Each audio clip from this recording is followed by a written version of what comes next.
எவ்வளவு கண்ணீரோடும் ரொம்ப கவலையோடு இருந்தேன்னு சொல்லி ரொம்ப வேதனையோடு கூட இந்த நாட்கள் ஆண்டவர் செய்த உதவியை எண்ணி பார்த்து இன்னைக்கு இந்த இடத்துல நான் சாட்சியா சொல்றேன். பொதுவாக ஒரு கணவன் மனைவிக்கு அதிகப்படியான என்ன சந்தோஷம் இருக்குன்னா பிள்ளைகளை பெற்று ஒரு வீடு கட்டி நம்ம சந்தோஷமா அதுல வாழணும் அப்படின்றதான் முக்கியமான ஒரு காரணமா இருக்கும்.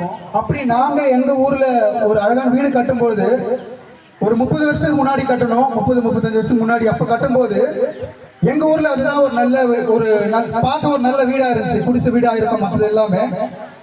அந்த வீட்டுல இருக்கும் பொழுது எங்க சொந்த பந்தம் எல்லாருமே எங்களை தேடி வந்தாங்க.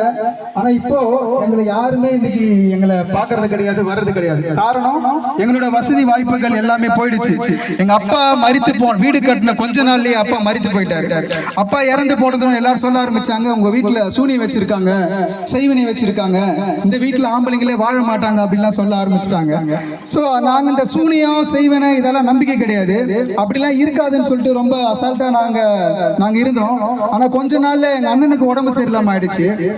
அண்ணனுக்கு உடம்பு சரியில்லாம ஆன உடனே மறுபடியும் எங்க ஊர்ல இருக்கிற சொந்த பந்தம் எல்லாம் என்ன சொல்ல இருந்தாங்கன்னா, இந்த மண்ணில ஆம்பளைங்களே வாழ மாட்டாங்கப்பா, இந்த இடத்துல இருக்காதீங்க அப்படின்னு சொல்ல ஆரம்பிச்சு.